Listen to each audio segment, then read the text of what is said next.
ഉദരത്തിൽ ചുമന്ന് നൊന്ത് പ്രസവിച്ച സ്വന്തം അമ്മ പറയുന്നു എൻ്റെ കുട്ടി ചീത്ത കുട്ടിയല്ലെന്ന്. ഓർമ്മ വെച്ച കാലം മുതൽ തോളിൽ കൈയിട്ട് നടന്ന സുഹൃത്തുക്കൾ പറയുന്നു അവൻ അങ്ങനെ ഒരു സ്വഭാവം ഇല്ലെന്ന്. ഇവിടെ വർക്ക് ചെയ്യുന്ന അറിയാവുന്ന സ്ത്രീകൾ പറയുന്നു പുള്ളിക്ക് അങ്ങനെ ഒരു സ്വഭാവം ഇല്ലെന്ന്. പുള്ളിയെക്കുറിച്ച് നാട്ടുകാർക്ക് ഒരു മോശം അഭിപ്രായവും ഇല്ല. അറക്കൽ എന്ന പേര് കണ്ടാൽ അറപ്പ് തോന്നുന്നു, അറക്കുന്ന വാക്കുകളെ വായിൽ നിന്ന് വരുത്തോളൂ. ഇല്ലാത്ത തന്തേനെ അപരാധം പറഞ്ഞു നടക്കുന്ന ഒരുത്തി സോഷ്യൽ മീഡിയയിൽ വീഡിയോ ഇട്ട് റീച്ച് ആവാൻ നോക്കിയുള്ള കാര്യം പറയുകയാണെങ്കിൽ നാട്ടുകാർക്ക് പോലും നല്ലൊരു അഭിപ്രായമില്ല. എന്തിന് ൊന്നും അനുസരിച്ച സ്വന്തം പാർട്ടിക്ക് പോലും അവളെ പറ്റി നല്ലൊരു അഭിപ്രായമില്ല. ചെയ്യുന്ന ജോലി എന്ന് പറഞ്ഞു കഴിഞ്ഞാൽ സെയിൽസ്മാൻ എക്സിക്യൂട്ടീവറാണ്. ആ ജോലി എന്ന് പറഞ്ഞു കഴിഞ്ഞാൽ അലയണം, മഴയായാലും വെയിലായാലും അലഞ്ഞു നടന്ന് ഓർഡർ പിടിക്കുന്ന ജോലിയാണ്. 2 വർഷത്തിന് മുന്നേ എനിക്ക് വന്നിട്ടുള്ള ഒരു ജോലി ഓഫറാണ്. അതിൻ്റെ ശമ്പളം എന്ന് പറയുന്നത് 10,000 രൂപ ദിവസം 500 രൂപ ബാറ്റയാണ്. ഈ 500 രൂപ ബാറ്റ എന്ന് പറഞ്ഞു കഴിഞ്ഞാൽ പരിചെലവിന് അങ്ങനെയുള്ള സംഭവങ്ങൾക്ക് വേണ്ടിയാണ് അത് കൊടുക്കുന്നത്. അതിനകത്തൊന്നും നമുക്ക് മിച്ചം പിടിക്കാൻ പറ്റത്തില്ല. അപ്പോൾ അതിൽ മിച്ചം പിടിക്കാൻ പറ്റുന്നതെന്ന് പറഞ്ഞാൽ ഒന്നുമില്ല ഈ ജോലിയിൽ.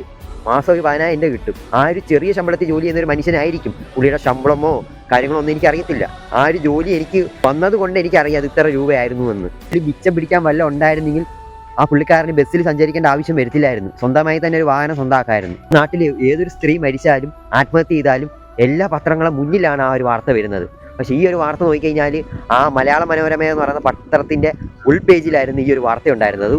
ഏറ്റവും മൂലയ്ക്ക് കൊണ്ടുവച്ചിരിക്കുന്നത്. അപ്പോൾ അത്രയുള്ള ഒരു ആണിൻ്റെ വിലയെന്ന് നമ്മൾ ആദ്യം മനസ്സിലാക്കണം. രാഹുൽ ഈശ്വർ പുരുഷ കമ്മീഷൻ വേണമെന്ന് പറഞ്ഞ് മുന്നോട്ട് വന്നപ്പോഴേക്കും നമ്മൾ ചിരിച്ചു തള്ളി. രാഹുൽ ഈശ്വറിനെ പോലുള്ളവർ വായിട്ട് അലച്ചത് എന്തിനു വേണ്ടിയാണ് അങ്ങനെ സംസാരിച്ചത് ഈ ഒരു നിമിഷത്തിൽ നിങ്ങൾക്ക് മനസ്സിലായി കാണുമല്ലോ. വെളുപ്പിക്കാൻ നടക്കുന്ന കുലസ്ത്രീകളടുത്ത് എനിക്ക് പറയാനുള്ളത്, നിങ്ങൾ എത്ര വെളുപ്പിക്കാൻ ശ്രമിച്ചാലും സത്യം മറനീക്കി വെളിയിൽ വരും. ഞാൻ വിശ്വസിക്കുന്ന മുരുകനാണ് സത്യം. ഞാൻ സ്ത്രീ വിരുദ്ധനാണെന്ന് പറയാൻ പോണ കുലസ്ത്രീകളടുത്ത് ഞാൻ പറയാം, എനിക്ക് അമ്മയുണ്ട്, പെങ്ങളുണ്ട്, പെൺ സുഹൃത്തുക്കളുണ്ട്.